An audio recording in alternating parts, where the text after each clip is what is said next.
So welcome to the Global Discussions with creatives, leaders, and thinkers.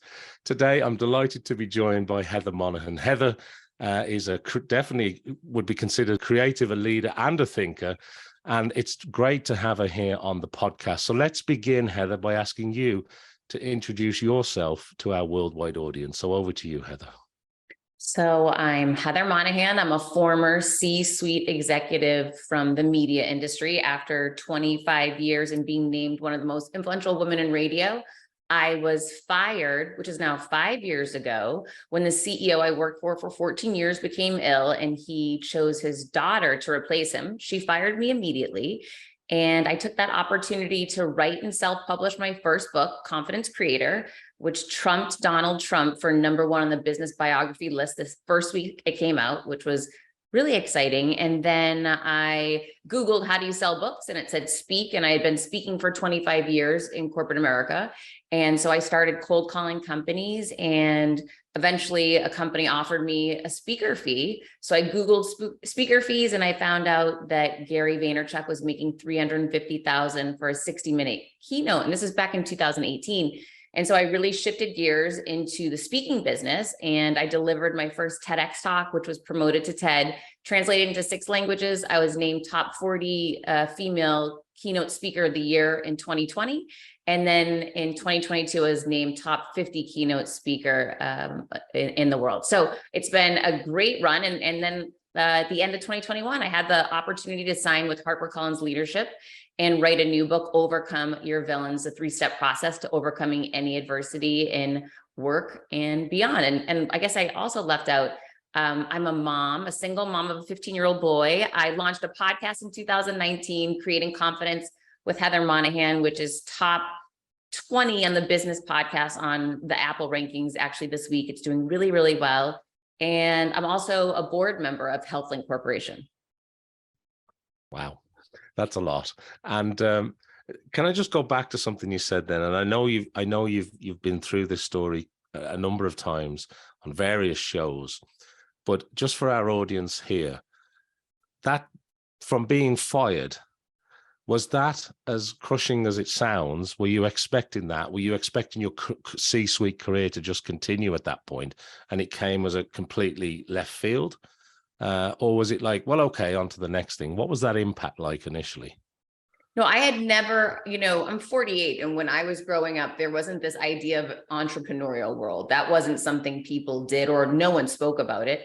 And for me, the path had always been through corporate. I was a chief revenue officer. So the next sequential move for me would be to be CEO. And so I was anticipating that. I was either going to stay at the CRO role for another year or two until the right opportunity would arise, and, possibly go to a different company or whatnot. But I'd never been fired in my life. I am still, and I was then an overachiever. I over-delivered on every goal that was set forth before me. I had been very loyal to that company for 14 years, so I never anticipated getting fired. Okay. And then was it an immediate shift over, Heather, or did you start to think, okay, what do I do now? Did you kind of take a few days, a few weeks, or was it 6 months of searching? So one of the things that's important to note is I had only been in the media industry. That's really where my expertise was. It was almost 25 years in the media industry. When I became the chief revenue officer, they forced me to sign a non-compete. So what that meant was that for 18 months after any reason that I left the company, including being fired, I had to leave the industry that I had expertise in. So knowing that, and of course I had legal review all the contracts that I signed. I tried to negotiate that piece out, which they were not open to. Again, I never anticipated getting fired. So when I was fired, I was left with, they did not give me any severance, right? It did not end on a good note. The woman that took over hated me. And so it was something that I walked out the door of the establishment that I had been running for 14 years, knowing I had to start over in another industry, at least for 18 months until that non-compete would run out. So that was a challenging part. It would have been easy if I didn't have the non-compete. I could just pick up and go to the #1 competitor and then beat that company that just fired me. That would have been really exciting and easy to do. What was much more challenging was saying, okay, I have to leave. I was 43 years old and I had to leave the industry I had expertise in, a network in, that I had everybody I had built up this massive success over 25 years, not overnight. So basically I had to walk away from that success, walk away from those contacts and start over somewhere brand new. And that was the hardest part, was to go from a really, really high level of success to starting over with no contacts, no experience, no expertise, and reinventing myself. Yeah, it's very hard as well, particularly when you can't work in the sort of environment that you've used to, that you spent 25 years building up. But obviously, as we go forward to today, you were talking there at the top, like you're working with Harper Collins, which is very well known. You have the book. Maybe could you just tell me a little bit more about that journey? Because the Confidence Creator, I think, was that 2018, 2019, around that sort of time? Yeah. So could you maybe just tell me a little bit about that? Because they're great publications, they're great journeys, and of course the podcasting and the Boss in Heels LLC. You've got a real business empire there now. So how does all that fit together? And tell me a little bit about the book. So I made a decision 24 hours after I got fired. I was realizing nobody was reaching out to me. No one was offering help. No one, was reaching out at all. And so I realized, oh, wait a minute, maybe people don't know I've been fired. Maybe people don't know that I'm, looking for opportunity, that I need to find something new to do. So I put a post up on social media and I said, I've just been fired. If I've ever helped you in any way, I need to hear from you today. That post went viral. And a lot of people reached out to me saying, it doesn't look good. You should really take that post down. It makes you look, somewhat negative that you've been fired. But I checked in with the one voice and opinion that counts, which is always your own. And I thought, I didn't steal from that company. I didn't do a poor job at that company. A woman didn't like me. And that's going to happen to women, sadly, everywhere, right? Someone could be jealous of you, threatened by you, whatever it may be. And so I felt good about the fact that, yeah, I've been fired, but I didn't do anything wrong to warrant that. And then I Googled, has anyone successful ever been fired? And I found Oprah Winfrey, Steve Jobs, J.K. Rowling. I mean, the list went on and on. Mark Cuban, the most successful people in business, it appeared, had all been fired. And that was a pivotal transitional point for them. So to me, I started thinking I should be rocking this, that I got fired. This is my moment now to really find massive success.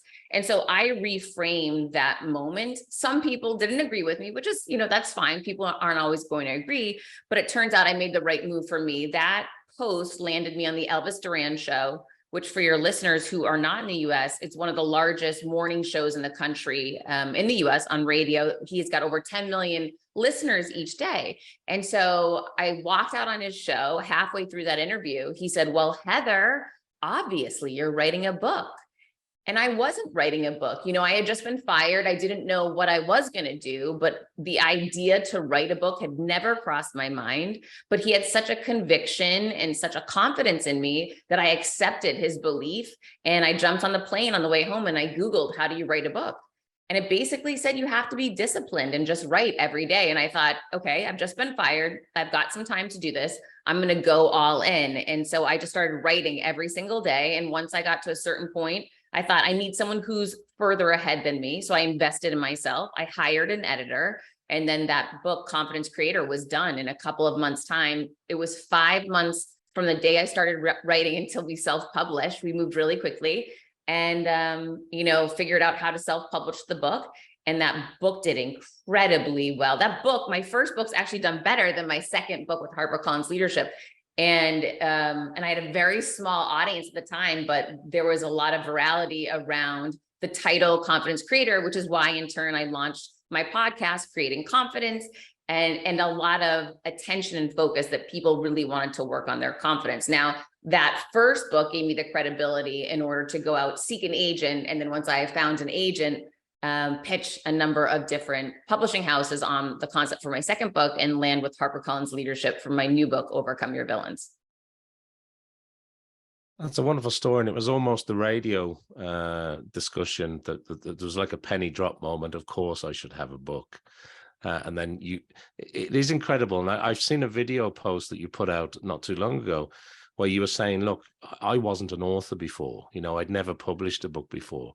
And you've just explained that, you had to go out and find out, well, what do I do? How do I go about this? Of course I should have a book, and now you're a best-selling author twice over. And it is incredible in that. I do want to talk about your social media, because you've mentioned it a couple of times now.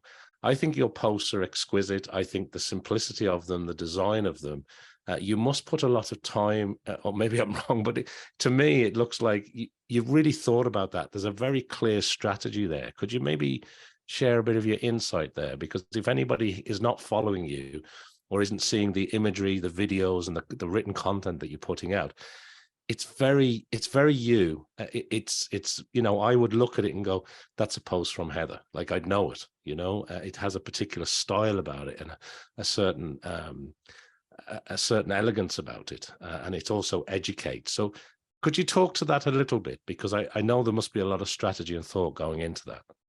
Thank you. Yeah. So I launched my personal brand 6 years ago, 1 year before I was fired, which in my opinion is the reason why I got fired. The company that I worked for did not like it. And they were constantly calling me and contacting me and harassing me about shutting down my social media.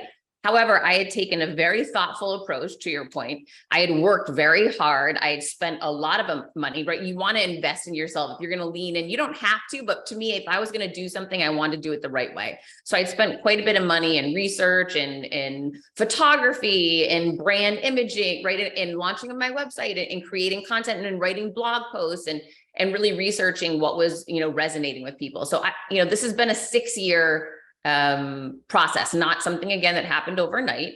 And back then I had maybe 4,000 followers. Today I have over 600,000. So it was a 6-year process to get from there to here. It didn't happen overnight and it didn't happen quickly. It really was an evolution, but I continue to make major investments in my personal brand, which really so much of it is done through my email list, through, my social media, through, different shows that I go on, through my own show. And I invested in myself. I hired a company, right? When my audience got large enough that I saw there's no way for me to respond to people, I'm not able to keep up with this level of work, I need to hire a team. And I actually hired Hala Taha's team at Yap Media, and I've been with them now for over 2 years. And so what we do is once a week, they reach out to me with a content calendar that they've worked on, that they're suggesting. And oftentimes it's amazing, and oftentimes I say, no way, I don't like that. And here's how I would rework it. And we go back and forth and back and forth.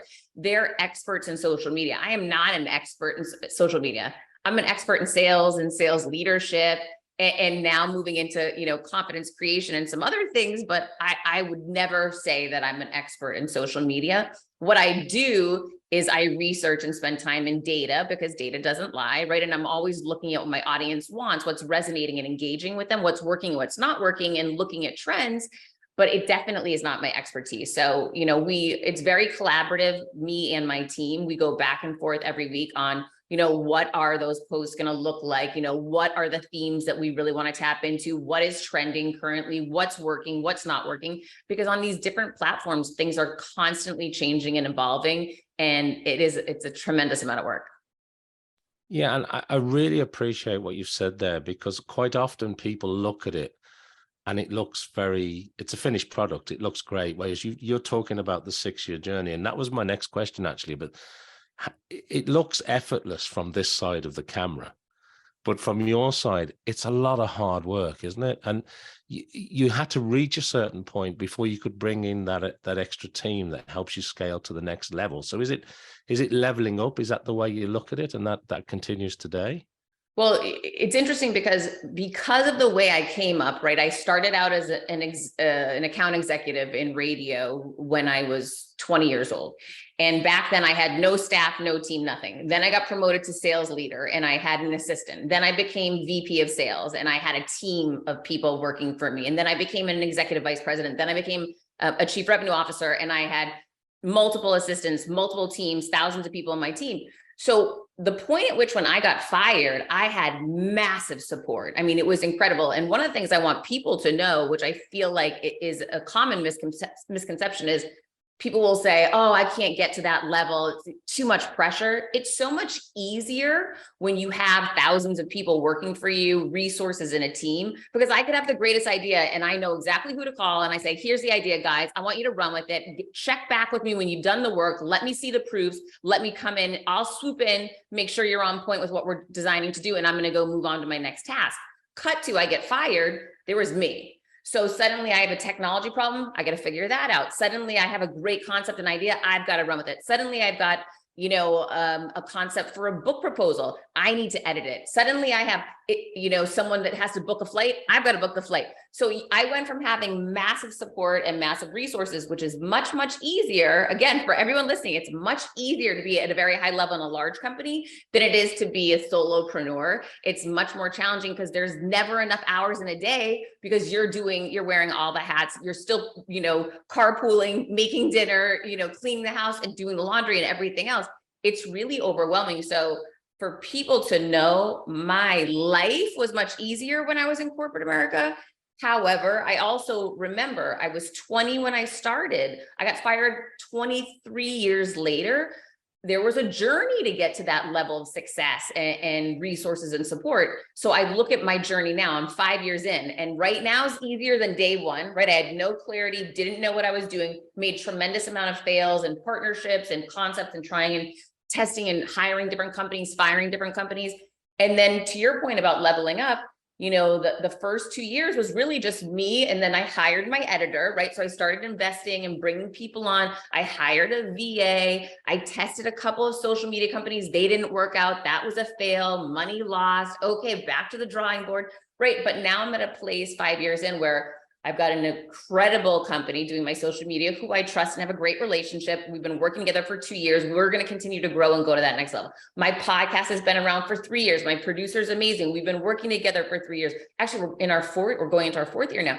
So there's all these relationships that are evolving and growing and allowing me to get to that next level where, okay, revenues are getting to a much higher level. I'll be able to bring somebody else on for this and for this. I just hired my first business manager now as an entrepreneur. So it's all about that process. And oftentimes people will say to you, enjoy the process, which is very easy to say once you've made very high level success. So when I was a chief revenue officer and I had thousands of people on my team, I could say to people, yeah, enjoy the process. It's great because I'm sitting back reaping the rewards of the process. Right now I'm in the process, and it's much harder to say that when you haven't made it yet. So I have a lot of empathy for people when they'll say, why enjoy the process? It's so challenging. They're right. It is, but you've got to keep your eyes focused on the prize that you will be there one day. I don't know if that's 2 days, 1 year from now or 3 years from now. I know I'll be there. The question isn't if it will happen, it's when it's going to happen, and just persevering until you get there. Cause it's much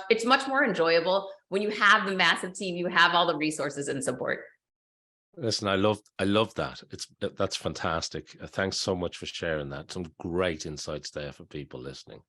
And it would be remiss of me not to talk about, you mentioned the show and your podcast, and I know you've done an awful lot of, you're a top keynote speaker. I mean, there's no other way of saying that. So could you maybe talk a little bit about your own show, your own podcast? Because you said that's 3 years now and growing.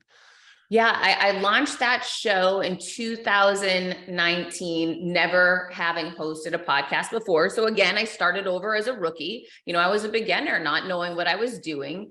And it's funny, sometimes people will go back and binge my shows from the beginning of 2019 till now, and they'll send me messages, you're so much better. And I'll say, well, I would hope so. I was 0 reps in, at episode 1. And now I don't even know, 380 shows or whatever later, I better have gotten better. Otherwise I would say, hey, it's time to hang it up and move on to something else, right? So it's all that process, and there's nothing that will improve you as strongly and solidly as experience, right? So you can't get experience just by snapping your fingers. Yes, you can get someone to coach you, and that can be helpful in some situations. And actually for my first TEDx talk, I hired a speaker coach because I wanted to really do the best job possible. So there's moments I hired the editor, right? Because I wanted to invest in myself and have someone who had written 19 books advise me. There's going to be moments in your career and your journey where it is going to make sense to hire someone who's done it and can help and advise you. I never did that with podcasting because I didn't feel the need for it. And here I am today, 3 years later, and the show's top 20 on Apple. So it worked out. There's going to be moments where you're going to say, you know what, I don't think I need to do it in this instance. And there's going to be moments you need to trust your gut and do it where it makes sense. Wonderful, wonderful. And can I ask you then, where you're at today, are you really loving it as much as it sounds you are? Are you sort of still challenged? Are you still working really hard at it? And you know, would you go back to the corporate C-suite, or are you really enjoying what you're doing now? It's interesting. It's like anything. There's good days and there's bad days, right? Ernst & Young just contracted me for a speech, and then it got canceled because of the number of issues they had internally. And I had been working all up to this one event, and suddenly it disappears, right? So it's much tougher when you're, you know, a much smaller company and these big hits come, versus when you're a large company doing hundreds of millions in revenue and you lose one client, it's not a big deal. So there's different things that you need to adjust to and get used to that can impact you in a big way. And a big part of my business is diversifying, you know, my revenue stream. So it doesn't have to be such a big hit when a big project disappears. So there's, you know, but then yesterday I got the most beautiful email from a woman that worked for me a decade ago, telling me how I've changed her life through my podcast and my speaking engagements since I've left working with her, and how, you know, her life has changed as a result. So to me, that whole why of getting to see how I impact people's lives and, you know, and help make things better for people I don't even know sometimes, that's incredible. That will never get old, but the challenge is definitely still there. And the challenges just change the more your company grows or the more you diversify. I just launched a new product line around messaging for shoes. And, you know, is the price point right? Is the marketing right? Are we working with the right partners? There's so many different, I'm learning about a new business. I've never been in the shoe industry before. Now I am. So, you know, as you evolve and change and challenge yourself to innovate and grow, it's always going to be hard because you're starting over as a beginner and stepping into these, you know, unknowns that should I be doing this? I have absolutely no idea. But one thing I've learned is if I feel fear is a green light that means go and go faster. I got to step into it, because the one trap you can really find yourself in is getting stuck somewhere, not growing, not innovating, and not pushing yourself to your potential. That's an epic fail. That's really, really good, because sometimes people spend their whole life in a corporate career, in inverted commas, and they also they can become almost institutionalized. You know, they then become afraid to leave because it's all they know. Whereas I know your situation was a little different. It was kind of almost forced on you. You had to pivot, you had to change, you had to think about the next steps, and you've leveled up the empire from there. But for some people, they maybe look back with regrets. You know, they look back and say, well, I wish I'd have done that. I wish I'd have tried that. And that's a great exercise for everyone to try, is to fast forward to your deathbed right now and think, you know, are you going to be proud of the person you were? Are you going to be proud of the decisions that you made? And I remember someone said to me, how did you know that first book was going to do so well? I had no idea. It might have sold one book or no books. I didn't know. But I remember thinking, if I am the person that had the idea of a book in her mind and didn't bring it to life, I'm not going to be happy with who I am on my deathbed. I want to be the person that on that day, whenever that day comes that I do leave this earth, that I'm going to be saying, I am so proud that I have an imperfect book out there that impacted other people's lives. I'm so proud that I took those chances. I'm so proud of how I showed up for my son as an example, as a business leader, for him to watch. And it was funny. My son just randomly decided the other day, and this is another just great analogy for anyone listening with kids, is, you know, we want to tell our kids what to do. Our kids will learn from us by what we do, not what we say. And my son is just a living example of that. His personality is very different from mine. He's very chill and calm. I'm very type A, over the top, running at 100 miles an hour. However, in certain things in sports, I see that he has a killer instinct and he really, you know, pushes himself to the next level. But outside of sports, I've never seen it in his life. And he's 15 years old. The other day, and it drives me crazy sometimes. I say, like, you need to light a fire under you. Like, let's go figure something out. You need to go for more. And he's always like, calm down, mom, you got to chill. You're too high strung. And wouldn't you know, the other day, he made a decision. He wanted to change schools. And no, he didn't come to me and say, this is what I want to do. all of a sudden I got an email from a school. He had gone on, applied, filled out all of my information, filled out all of his information, gone and done all the work, gotten the recommendation. He did everything on his own because he became crystal clear this is what he wanted, and he was letting nothing stop him. So I sent him a text. I said, I just got a message from such and such school. Did you go ahead and initiate all of this on your own? He said, heck yeah, I'm making this happen. And I just thought, oh, that's my boy. All right, now I see you. I'm so proud of you. So there are these moments as a parent that you'll have that you're going to say, oh, I'm so glad I wrote that book, because I know because I took that chance and wrote that book and was scared to death and did it anyways, but didn't let anything stop me. Now today I see my son with wanting to change schools. He's going to let nothing stop him. He's going to make it happen. That's lovely. Thanks for sharing that. Yeah, and sometimes it's not what you say, it's that they watch and they learn from what you do. That is really, really good.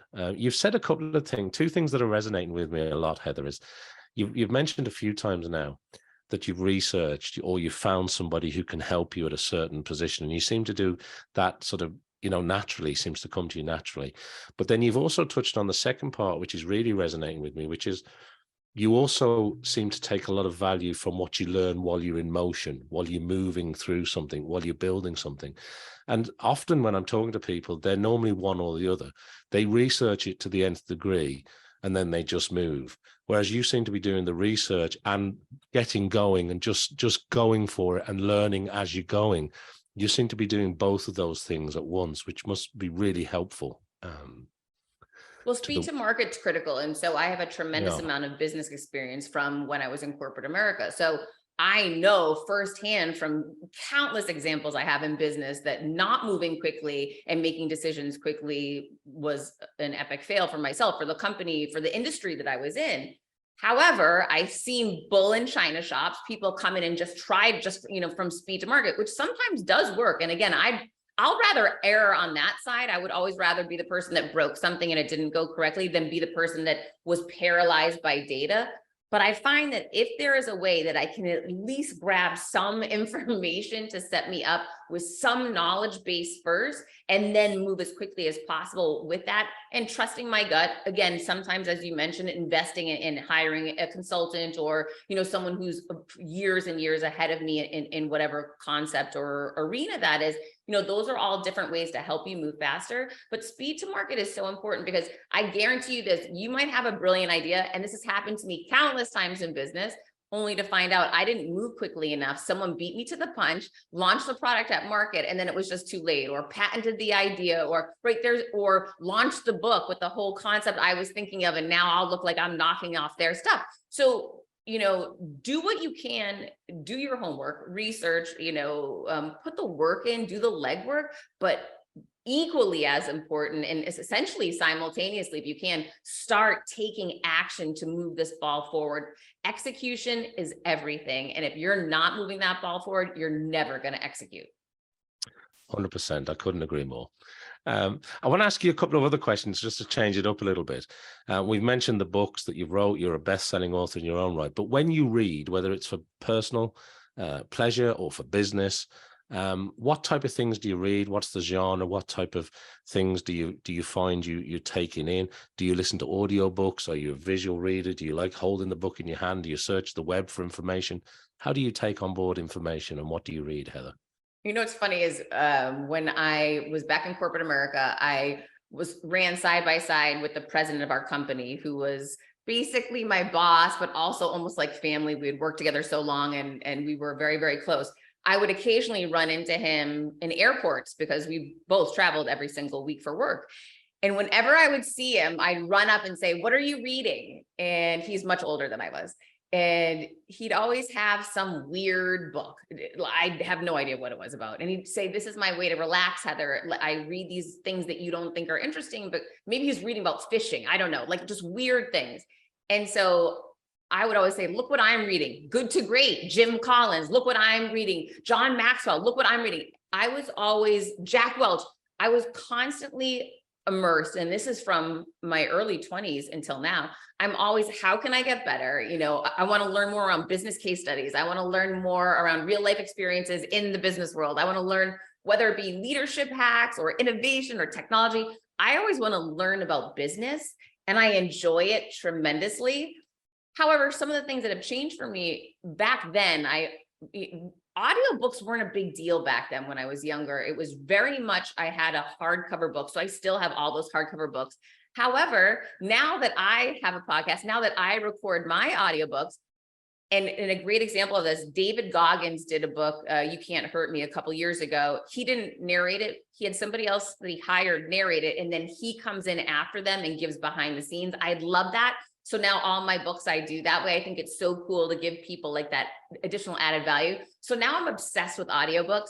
And so for the most part, not always, but for the most part, I really listen to audiobooks in the car, on airplanes, on a train. You know, I try to use that time to really dive into accessing new information and new books. And I'll tell you, I've been reading a lot of Joe Dispenza lately, which is really, really interesting around quantum physics. And that's something that I had never known anything about, and how that, you know, can impact your personal life, your business life, and help you get to that next level. Yeah, I'm a big fan of audio too. I must say, I've been a long-term Audible customer, and I find it so helpful. I do like the written word too. I do pick that up a lot, and like you, I sort of devour those kind of business books at a regular pace. But I do try to read things, maybe not quite the fishing book or whatever he was reading at the time, but I do try to read things that are slightly outside my field of scope. I'm not always successful in that, but yeah, thanks for sharing that. And then obviously throughout your corporate career, and your career now, the businesses that you run now, and the areas that you're involved in, you must have had people along the way that you looked up to, that have admired, or that you've been inspired by.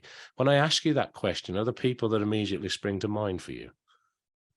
I mean, yeah, well, there's people back in the corporate world, and there's people in my world today. I'll give you a very specific individual in my world today because I think it's so relevant. One of the things that has been disappointing in this transition from corporate business to entrepreneurial world is so much of this entrepreneurial world is social media. So it's not necessarily real, but I went into everything assuming this is me and I'm real, everybody else must be real too. And I have learned the hard way that is not always the case. And there's a lot of people that are very, very different, how they appear and promote themselves, on even how they look, how they speak, who they are. I mean, integrity, everything. And that's been very disheartening to me, is to learn that, you know, again, a lesson learned, people are not always the way that they appear on social media. Fact. To that end, someone that I think who is huge on social media, huge speaker, huge author, 20-time New York Times bestselling author, is John Gordon. And this guy is salt of the earth. We've become personal friends. I'm personal friends with his daughter, his wife now. He's helped me tremendously. He is exactly the way that you see that person on social media, is who he is in his personal life, his private life. And so much so, he was speaking at an event once, and I wasn't at the event. I was never asked to be in the event. And he was so disappointed I wasn't there. He sent me a note saying, you should be here. Someone who's just thoughtful, who really is that kind person, full of integrity, do that right thing. And if they tell you they're going to do something, they're really going to do it. And I have not found that from a lot of people in social media. Yeah, and we do hear a lot, don't we, the word authenticity, but about being genuine and real and being the same person, regardless of where you show up. Yeah, that's a really great point. Thanks. And then the other thing, just to build on that again, Heather, you offer a lot of advice, right? And you share advice with people now, and a lot of people are inspired by what you've done and what you continue to do. But has there been any advice that somebody's given you along the way that stuck with you, that's still in there, that you go, do you know what, I'm so glad somebody shared that with me? Or is there a piece of advice that you really want to share with the world that you think people need to be really focused on? Well, I'll just give the piece of advice that when you asked me that question, immediately into my mind, this gentleman popped into my head. He was one of my partners back when I was in corporate America. He was in New York, and I would meet with him every month. I'd go to his office and meet with him, and he ended up becoming more of a mentor to me. He wasn't just a partner. He really became a mentor. And I'll never forget, he would remind me of this all the time, so much so it was ingrained in my mind. But he would say, desperate is so unattractive. There's always going to be another deal. There's always going to be another opportunity. There's always going to be another guy, Heather. Don't get hung up on one thing having to be a certain way. And what his point was, and we can use this example, that I had this target goal for first quarter to hit a revenue number, and it had to be through this one client. I knew I was going to get this one client. And he'd say, you gotta let it, you sound so desperate. Like, you've got to let go of that. Instead, you've got to look at what the opportunity and possibility is beyond that. If they say no, they're lost. Let's think about all the other people out there that you could be helping, and what else could you, don't just get hung up on the one thing, because so often people do, and that's a death sentence. So I really appreciate that advice, and I'll never, ever forget it. That's lovely, because that's obviously one that genuinely has stuck with you and stayed with you, and it's great advice. It's true. Yeah, it's really, really true. Yeah. And at the time of recording this, we've got a whole year ahead of us. What are you thinking about when you think about the next 6 months, the next 12 months? What are you hoping to accomplish? What's taking up your sort of mental capacity? What are you focused on? What are you thinking about for this year ahead? What are you hoping to achieve? Well, I'm really trying to transition. One of the things I've learned, I used to believe corporate America was this well-lit linear space, and I could project everything. I knew what was happening first quarter. I knew what to plan for second quarter, third and fourth. I knew about annual meetings. I knew everything. And what I've learned leaving there was that was a facade, because if you knew it that clearly, there was no innovation happening. There was no evolution happening, which is you're slowly dying. And I didn't recognize that at the time. Cut to being an entrepreneur, I never know what opportunity I'm going to get into next. I'm constantly putting myself out there to meet new people. I'm constantly following up with people. I'm constantly trying and testing different ideas and concepts. If I was to sit here and tell you today that I know exactly how the next year is going to go, that would mean I'm not innovating enough. I'm not taking enough chances, and I'm not pushing my barriers. I really don't know. And that's so incredibly exciting to me. I have a lot of faith that I'm doing the work I'm meant to be doing in the world. As long as I keep everything underneath that umbrella, do the next right thing, do what you can to make the world better than the way that, you left it. Like, just do that next right thing, help that next right person, put your heart and soul into what you're doing with goodness and kindness behind it. And as you do that, doors will open, opportunities will be presented to you, and those wrong doors will start closing. The more that you show up as that real version of yourself, flaws and all, you will start finding those opportunities that, maybe a year, 2 years ago, you didn't even know existed, but are what that path is actually meant for you. And I think that goes back to faith and believing there's something out there bigger than all of us, whether you call that the universe or God or however you choose to see it.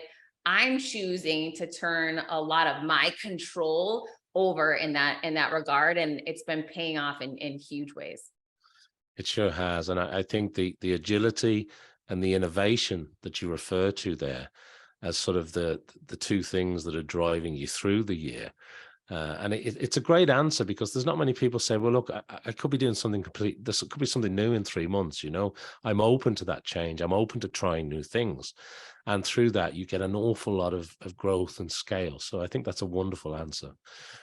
Before we wrap up, Heather, I want to ask you, is there anything else that I haven't asked you that you're involved in, or anything you want to share with our worldwide audience today?